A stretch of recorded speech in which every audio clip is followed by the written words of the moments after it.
9h jot na. ñu dugg ci actualité bi démb li nga xamante ni gën na ci fës bokk na ci garde à vue bi ñu yëgle ni démb ci ngoon gi teg nañ ko ci kii doonoon ministre bu ñu dënk ndaw ñi jamonoy Macky Sall mu di Pape Malick Ndour. waaw ni nga ko waxee tigi soxna Aïda loolu nag mu ngi am niki démb ci biir bés bi ginnaaw bi nga xam ne ay éléments yu division des investigations criminelles ñoom ñoo présenté wu foofee ca këram. ci turu ki nga xam moo di le procureur bi nga xam ne moom moo fi nekk nii di procureur bu pôle judiciaire financier di sàkku ci moom pour ñu jëlee woon ko këram foofee yóbbu ko ci division des investigations criminelles pour daal di ko faa teewlu ñëwal tuuma yoo xam ne dafa am te mu dëppoo daanaka ci ñaar yu bokkul ginnaaw rapport boo xam ne IGF ñu ngi ko ci doon wax ak ñi nga xam ñoo di waa Cour des comptes liñ ci xam nag mooy que ne moom fu mu toll nii tamit mu nga nekk en garde à vue foofee ci commissariat bu port ci commissariat bu port de Dakar noonu lañ ko fësalee patron bi nga xam ne daanaka moo di bu Pape Malick Ndour beneen bi ci teguwaat aussi ñu mën ko cee càmbar mooy li ñu ciy naataango yi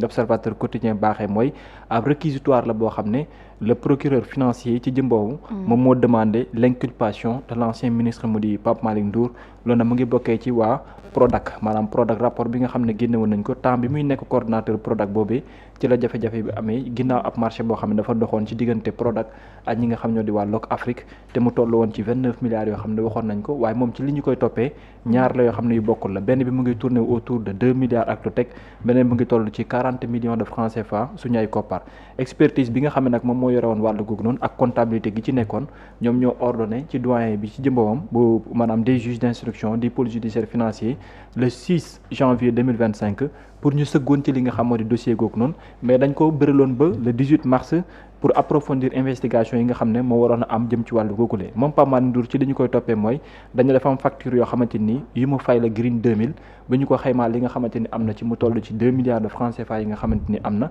beneen bi tamit moo doon toll ci 40 millions yi diggante moom ak Loc Afrique la mais ci lim tontu enquêteurs yi ci genn wet bokk na ci ne moom dafa contester accusation yi ñuy teg ci ndoddam nee na lu jëm ci wàllum 40 millions yi nga xam ne ñu ngi koy wax ci domaine agricole yooyu te mu ñëwaloon CFA bi ak lépp loo xam ne moo ci tukki woon mooy nee na foofu compétence am demu fa parce que moom nee na moom laalewul bi ñoon ci mbir moomu noonu ndax loolu nekkul moment bi nga xam ne moom la amee woon lu jëm ci wàllum cër foofee ci Prodac beneen bi concernant les 2 milliards de francs CFA tamit boobu wàllu matériel la Sangalkam yu ñu préciser ak Green 2000 contrat bi nga xam ne amoon nañ ko mais dafa ne boobu aussi moom leen rek la ci doon amal mooy superviser paiement bi doon dox diggante Loc Afrique ak ñoom beneen bi tamit mooy bu fekkente ni dañoo bëgg ay vérification mën nañoo dem ci ñi nga xam ñoo di waa douane bu port autonome de Dakar ndax jàpp na ne ñoom ñoo yore woon lu jëm ci wàllu marché googule mais ci genn wet également aussi lu ci bëree bëri yéen i kaay gi mu ngi ci dellu si waat ne inculpation boobu ak placé sous mandat de dépôt bi procureur bi nga xam moo di pôle judiciaire financier ci fàttali ñaar ñoo xam ne dugal na leen déjà mooy Mamina Daffé mi nga xam ne waxoon nañ ko ak beneen ko ki nga xamante ni nekkoon na fa ci seen wàllum dash bi nga xam ne moo fa nekkoon boobu tamit ñoom ñu ngi leen mettre sous mandat de dépôt ñoom ñaar la ñu woon donc suite bi la ñu nekk gum cette fois ci li mu sàkkuwaat mooy Pape Malick Ndour ak Khadim Ba mooy kii PDG bu wala xaw ma DG bu Loc Afrique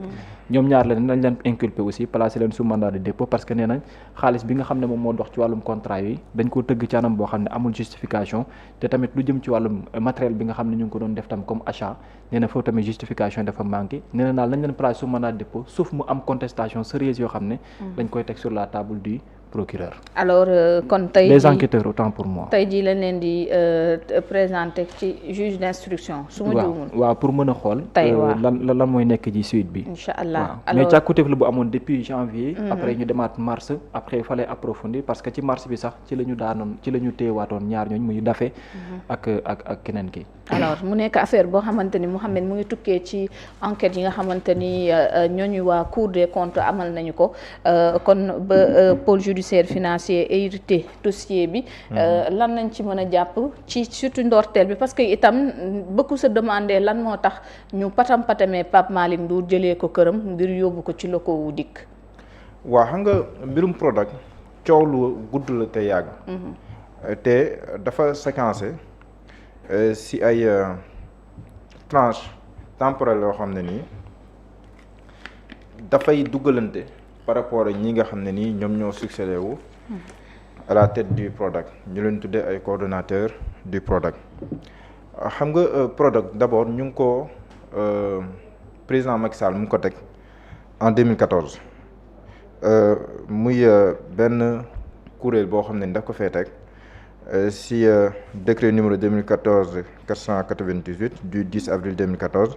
bi nga xam ne ni moom moo ko teg waaye tam wax li nga xam ne ni moom la ñuy xaar si Prodac. bi loolu noonu amee ñu am ay mission yoo xam ne ni aussi da nga koo gàll Prodac te c'était même prévu pour une période de 5 ans diggante 2014 ba 2018 moomoon pour mission principale war a promouvoir l'entrepreneuriat agricole et l'insertion des jeunes si wàllum xëy ak wàllum liggéey. donc bokkoon na aussi si mission yooyu dinaa ñëw après si coow li mais dama bëgg ñu xam genèse bi ak Prodac li nga xam ne ni moom moo ko tax a jóg. mu bokk tamit si yeneen mission yoo xam ne nii am na ko muy wàllum création emploi si première phase bi mooy diggante mooy juróomi at yi nga xamante ni moom la waroon am mooy diggante 2014 ba mooy diggante 2014 ba 2018. donc nekk 300 000 emplois yoo xam ne ni waroon na koo créer moom Prodac waroon na réaliser tamit 2000 unités autonomes d'exploitation waroon créer tamit 2000 groupements d'entrepreneurs agricoles waroon na créer tamit aménagement waroon sooxee tamit si wàllum aménagement plus de 30 000 hectares de terre si wàllum ay aménagement si wàllu woowle waaye la mise en place d'au moins 10 domaines agricoles communautaires. te waxoon nañ sax si prévision que 11 domaines agricoles communautaires moom moo nekkoon si projet bi initialement. muy domaine agricole communautaire bu CFA domaine agricole bu communautaire bu Itato Kër Samba Kane ak Kër Momar Sarr ak bu Dodji bu Buleel xam naa loolu côté Matam la. bu Fafakuru bu Ñambato bu Ñoto Jobaas bu axe Ourossogui Bakel ak bu zone des Niayes muy 11. loolu mooy phase 2016 bi. te état du Sénégal waroon ko financer ak benn convention bu muy sekk ak Loc Afrique. voilà donc lii ni mu nekk les 11 domaines communautaires yi nga xam ne war nañu si am financement bi ñu tënkoon ko si war a tolloog 100 milliards de francs CFA. pour la matérialisation des 11 domaines agricoles communautaires. loolu ñu prévoir woon ko si war a tolloog. te loolu bu ñu koy prévoir jàppoon nañ ne 8 si 11 yooyu noonu financement bi maanaam mobiliser woon nañ ko ba noppi te financement boobu noonu mi ngi tolloon si 88 milliards de francs CFA kon boucler woon nañ financement yi à hauteur de 88%. ñu dem ba wax ne que si scandale bi foofu laa ñëw scandale parce que déjà en 2016 dans le cadre d'une première phase relative à la construction des DAC de CFA Itato Kër Momar Sarr Kër Samba Kane financé par l'État du Sénégal à travers une convention signée avec Loc Afrique. si ngay gisee après sax dinaa ñëw si Loc Afrique. la moo ko indi si mbir boobu noonu. loolu ça s'élevait à hauteur de 29 000. astafurlah 29 milliards. maanaam 600 millions 536 justement mi ngi noonu. li may wax ni maa ngi koy jëlee si rapport bi nga xam te ni la Cour des comptes. def na ko sur le Prodac. mu nekk dans la phase 2018-2021. te jamono jooju. diggante dafay tombeek jeexitalu Mamina Daffé ak ndorteelu ba njeexitalu Pape Malick Ndour parce que boo xoolee ni mbir yi bindoo Pape Malick Ndour Mamina Daffé moom mi ngi jiite Prodac te Prodac si charte yi dafa ne ku nekkul un fonctionnaire de la hiérarchie A mënoo koo jiite Mamina Daffé mi ngi jiite Prodac du 1er janvier 2018 au 13 juin 2019 monsieur Pape Malick Ndour mu ngi ko jiite du 14 juin 2019 au 31 décembre 2021 après su jógee foofu noonu ñëw si gouvernement bi en tant que ministre kon xam neen objectif yi nga xam te ni moom moo taxoon a jóg le programme des domaines agricoles communautaires yan domaine agricole communautaire la waroon am ak nan lañ ko waroon financer mais boo xoolee ce rapport de la Cour des comptes bi nga xam ne nii même bu nekkee mën nga wax ne que comme ni ko Pape Malick Ndour waxee woon si jamono jooju mu publié woon si sa page Facebook mu wax ne rapport bi génn waaye kenn du génnee fu rapport bi di waxee que man luubal naa xaalis wala que bu ma kenn dénkaat mbir comme par exemple code kon nu koy defee bu ma kenn dénkaat lépp du jëm si wàllum mission publique ak yu demee noonu mais boo xoolee c'est vrai loolu amul si rapport bi mais boo xoolee rapport bi dafay am lu bëree bëri lu muy wax si ay wàllum ñu mën a tuddee ay loo mënta comprendre si organisation bi rek déjà maanaam Prodac boo xoolee li tax coow li judd dafa am ay tares congénitales yoo xam da koo am mooy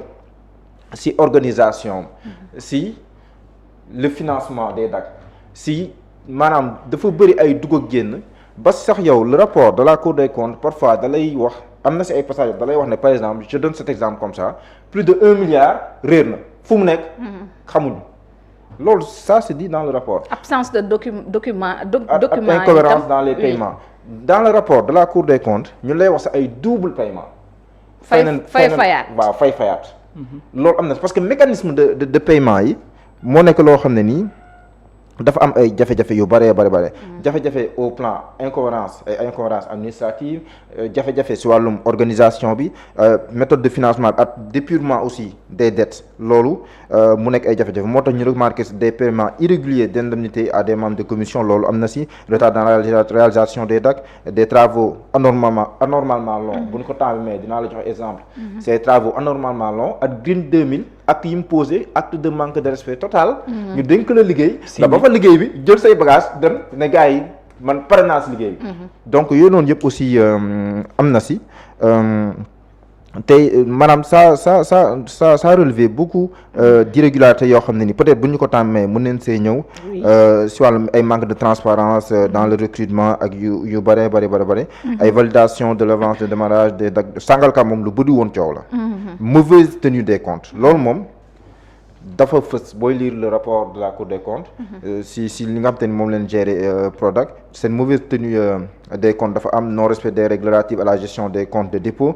prise en charge des dépenses non éligibles paiement dépourvu de base légale am na si paiement défaut de base légale et défaut de précompte de la TVA prise en charge par le Prodac de dépenses incombant à l'entreprise Green 2000 maanaam Green 2000 moom daf projet Prodac moom bu amee ku si gën a bànneexu moom moo si gën a bànneexu parce que yenn saa yi moom daa am sa loo xam ne ay dépenses la yoo xam moom moo ko waroon def ñu defal ko Prodac defal ko doo xam sur quelle base la ko defalee maanaam si mécanisme de dafa bëri ay mbir yoo xam ne si organisation bi mécanisme de financement yi ak yu demee noonu dafay bëri loolu ay mbir yoo xam ne nii ce sont des incompréhensions am na si mais nag bu ñuy wax coow li dëggantaan mbirum Prodac c'était même bien avant que Pape Malick Ndour di ñëw fàttalikul bu ñuy wax ay le scandale des 29 milliards jamono ji ñuy wax scandale dëggantaan Mamina Daffé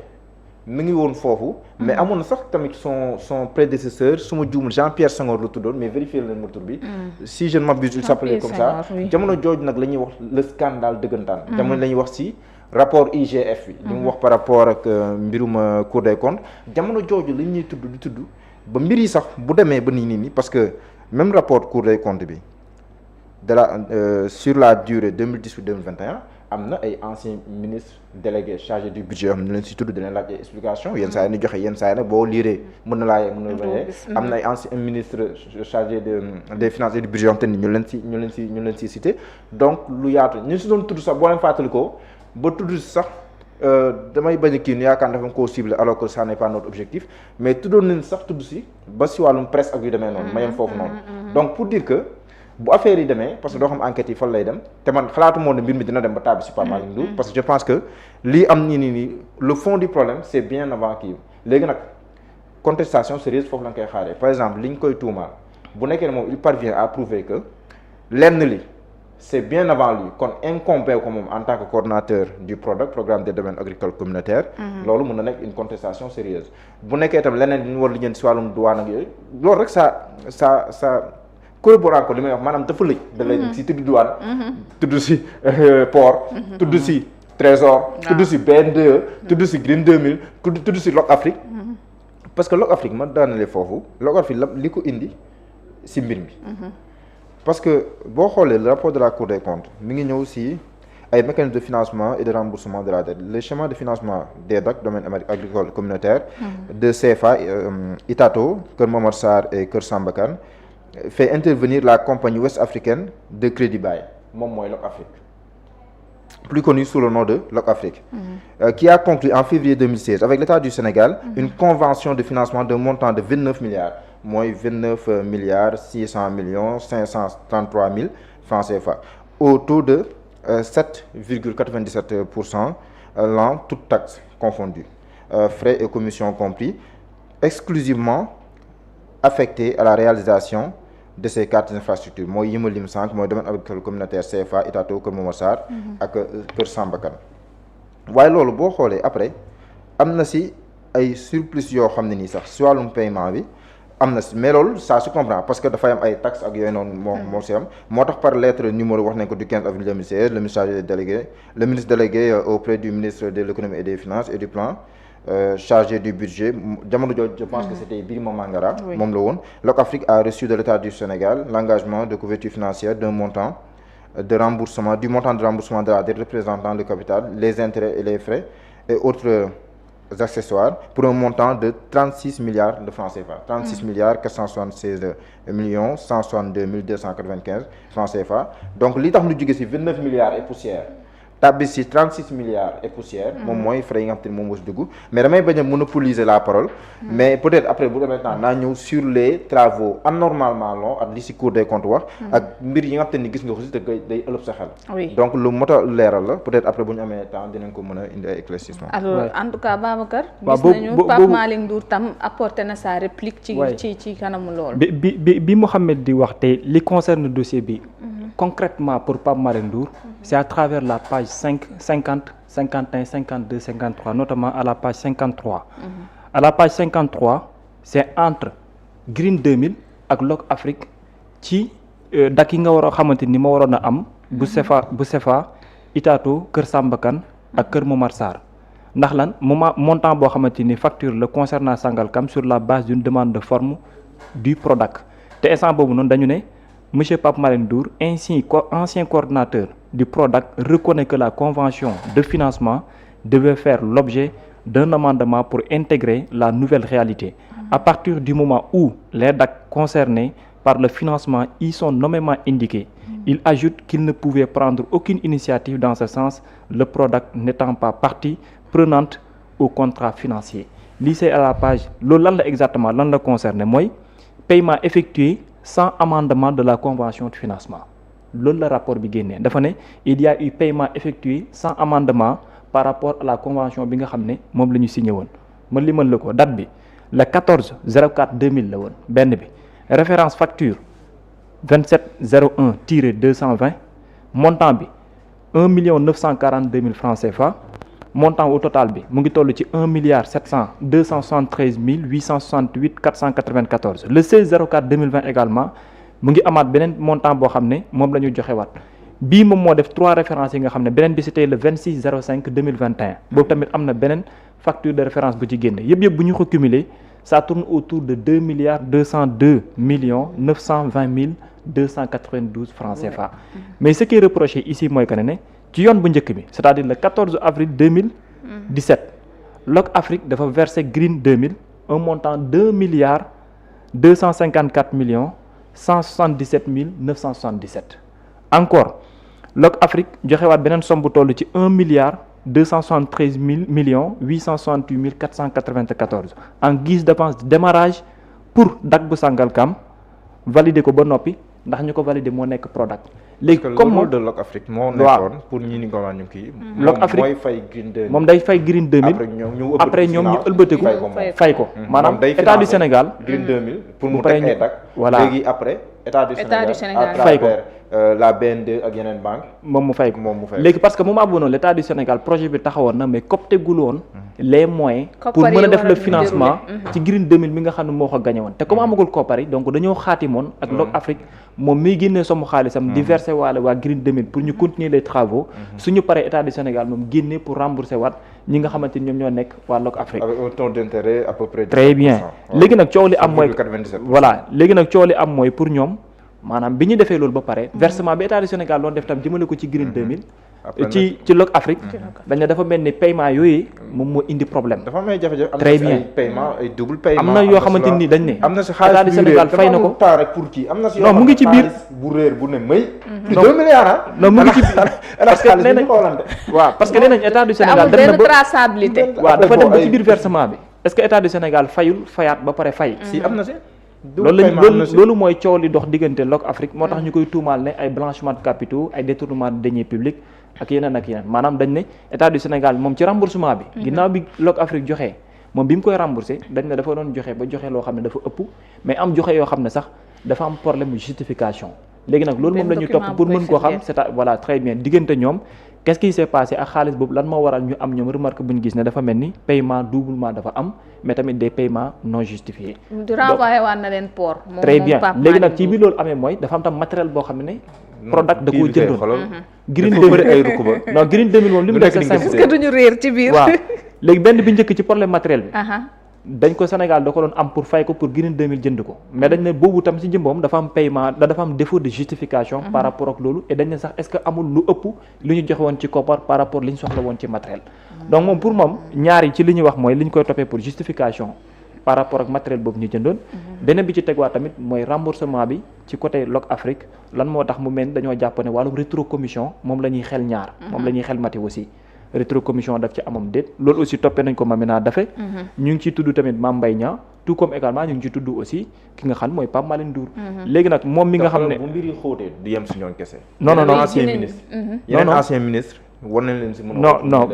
foofu non du ancien ministre kese ñi jot a laale ci même bu mën naa weesu ancien ministre kese mën ngaa dem ba ci biir ñoom contrat yi ñu amoon par rapport ak ñeneen ñi ñëpp même contrat yi mën a nekk càmbaraat parce que ci biir rapport bi soo ko parcourir danaan la ñu bare bari ñu xaatimoon ak ñoom seen ay paiement dafay ëpp wala ay paiement yi di am loo xam ne justification yi ça cause problème même bu fekkee sax bu njëkk bi danaan am traçabilité mais remboursement yi moom mooy nekk problème même côté personnel bi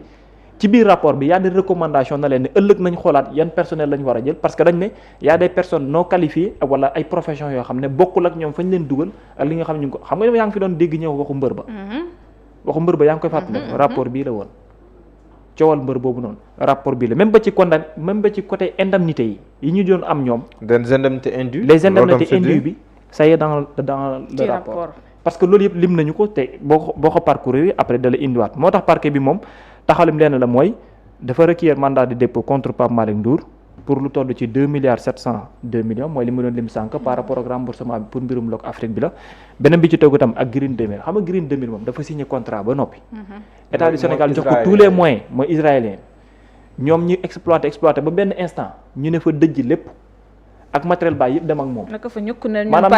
maanaam même matériel bi ñu doon wax sax am na ci loo xam ne nee nañ dañ ko yóbbuwaale te dañu ne woon bu ñu paree laaju leen fu ngeen toll waa kenn topp leen kenn daal yëngalu ci dara te dañ leen woon bu ñu paree dañoo waroon a am lu ñuy woowee transfert de compétence oui non seulement transfert de compétence amul mais tamit matériel ba ñu kii woon sax dañ koo jëlaale après aussi lu yàlla xam doy na te la ñu signé woon ci contrat ba demuñu ci temps bi nga xamante ni moom lañ ko waroon a mën a arrêté donc problème bi yëpp boo koy xool foofu la demee bi ci toppaat bi moom mooy waaw fi ñuy waxee si engagement wo par rapport ak contrat man dama si dem directement si wolof